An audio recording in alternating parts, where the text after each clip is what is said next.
पूरा स्टैटिस्टिक्स देखा कि किस तेज़ी से न केवल भारत जनसंख्या की दृष्टि से अहिंदू हो रहा है, बल्कि उससे भी ज़्यादा खतरनाक विचार, शिक्षा, व्यवहार, जीवन शैली और एक पूरा मनोभाव, जिसकी अभी राहुल जी ने चर्चा की कि एक बड़े संवैधानिक पद पर रहे व्यक्ति ने कहा कि कोई बात नहीं, अगर भारत हिंदू नहीं रहता है तो क्या फ़र्क पड़ जाएगा, वो भी करके देख लेना चाहिए। तो ये स्थिति बताती है कि हम लोग कितना कहाँ से कहाँ आ गए हैं। फिर भी जब ये सवाल उठता है, मुझे लगता है कि शायद नेहरू जी से भी एक बार किसी ने पूछा था ठीक लगभग यही सवाल कि चूंकि हमारे संविधान में धर्मांतरण का अधिकार है, तो थ्योरेटिकली तो सारे हिंदू धर्मांतरित हो सकते हैं। नेहरू जी ने कहा हाँ।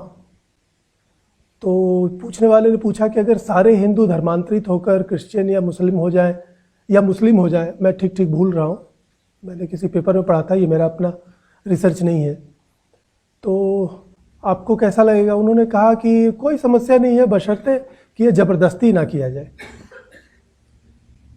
प्रश्न करने वाले ने उल्टा सवाल पूछा कि अगर सारे मुसलमान हिंदू हो जाएं, सारे ईसाई हिंदू हो जाएं तो नेहरू जी ने कहा तो भारत अपनी ये विविधता खो देगा। मुझे लगता है कि यही स्थिति, यही उत्तर आपको आज हमारे बहुत बड़ी संख्या में जो बड़े पदों पर लोग हैं, खास करके इंटेलेक्चुअल्स, यूनिवर्सिटी में, मीडिया में, और यहाँ तक कि सामान्य पढ़े लिखे लोग, वो बड़ी संख्या में आपको कुछ इसी तरह का उत्तर देंगे कि क्या समस्या है। और ये अक्सर होता रहता है कि अगर सारे लोग मुस्लिम हो जाएं, सारे लोग ईसाई हो जाएं, तो प्रॉब्लम क्या है? इसका सच पूछिए तो कोई संयत जवाब देना बड़ा कठिन है, खास करके सचेत हिंदुओं के लिए। फिर भी जब प्रश्न है तो उसका उत्तर दिया ही जाना चाहिए, और उत्तर यह है कि भारत दुनिया की वह महानतम सभ्यता है जिसने सबसे प्रथम ज्ञान की पुस्तक दी थी, जो आज भी रेलेवेंट। यह दुनिया की एक अकेली सभ्यता है जो कि ना तो क्रिश्चियन है ना तो मुस्लिम है। इस अर्थ में वास्तविक अल्पसंख्यक सभ्यता है। और जिस तरह से माइनॉरिटी के लोग चिंता करते हैं, ये भूल जाते हैं कि रियल माइनॉरिटी विश्व के स्तर पर सिर्फ हिंदू है। हमारी जनसंख्या जैसा, क्षेत्रफल, हमारा इतिहास ऐसा है कि हम अभी तक विजिबल हैं दुनिया में।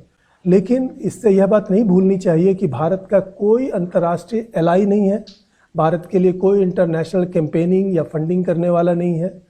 और नॉट ओनली दिस, ये जो क्रिश्चियन कम्युनिटी है और मुस्लिम कम्युनिटी है, दोनों के कम से कम लीडरान वो सचेत रूप से समझते हैं कि वे एक्चुअली बहुसंख्यक है, और यह सिर्फ समय की बात है कि वह भारत पर भी अपना वह बहुसंख्यक वाली स्थिति बना लेंगे। और अब खास करके हमारे विद्वानों और पत्रकारों की कृपा से उन लोगों ने अपनी भाषा बदल दी है, वरना आज़ादी से पहले वो खुल के बोलते थे। मुझे लगता है मौलाना 1936 की बात है, डॉक्टर अंबेडकर ने अपनी पुस्तक में विस्तार से उनका उल्लेख किया है। कोई शम खान थे, मैं नाम अभी भूल रहा हूँ, 1936 के लगभग की बात है।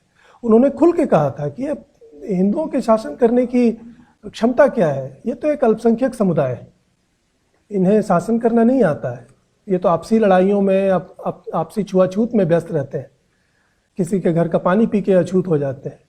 मुसलमानों ने शासन किया है और मुसलमान ही शासन करेंगे।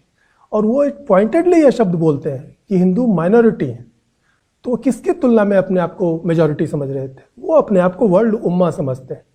इसलिए यह न केवल कि टेक्निकल बात है कि हिंदू दुनिया के, ये भारत दुनिया का एकमात्र हिंदू देश है, बल्कि वास्तव में यहाँ रहने वाले हिंदुओं की जो पूरी अंतर्राष्ट्रीय हैसियत है वो सचमुच एक माइनॉरिटी की है।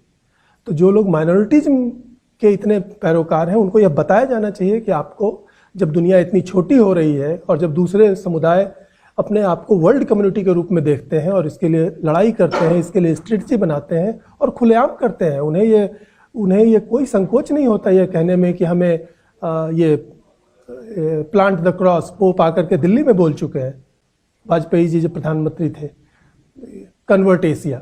एशियन एज ने पूरा हेडलाइन ही दिया था 2 वर्ड का, कन्वर्ट एशिया। तो पोप दिल्ली में खड़े होकर कहते हैं कि कन्वर्ट एशिया, और हिंदुओं से ये आशा की जाती है कोई इसका विरोध भी ना करे, इस पर चर्चा ना करे। तो यह जो मानसिकता है और यह जो एकेडमिक स्थिति है, मेरे विचार से यह ज़्यादा खतरनाक है। जो स्टैटिस्टिक्स हम देख रहे थे वो ज़रूर खतरनाक है, लेकिन मेरे ख्याल से ये उससे ज़्यादा खतरनाक स्थिति है कि स्वयं हिंदू परिवारों के जन्मे हुए लोग विभिन्न विचारधाराओं मतवादों के प्रभाव में इसको कोई चिंता का विषय नहीं समझते, और ये हमारे लिए चिंता का विषय होना चाहिए। और फाइनली यह भी कि भारत का हिंदू बना रहना क्यों जरूरी है। सच पूछिए तो विश्व मानवता के लिए, विश्व के लिए भारत का हिंदू बना रहना जरूरी है, और इसके लिए आज से नहीं, पिछले 300-400 शताब्दियों से दुनिया के जितने भी महान दार्शनिक, चिंतक, लेखक, कवि, विचारक, इवन साइंटिस्ट हुए हैं, उनमें से बहुत बड़ी संख्या में लोगों ने यह माना है कि पूरी दुनिया का ज्ञान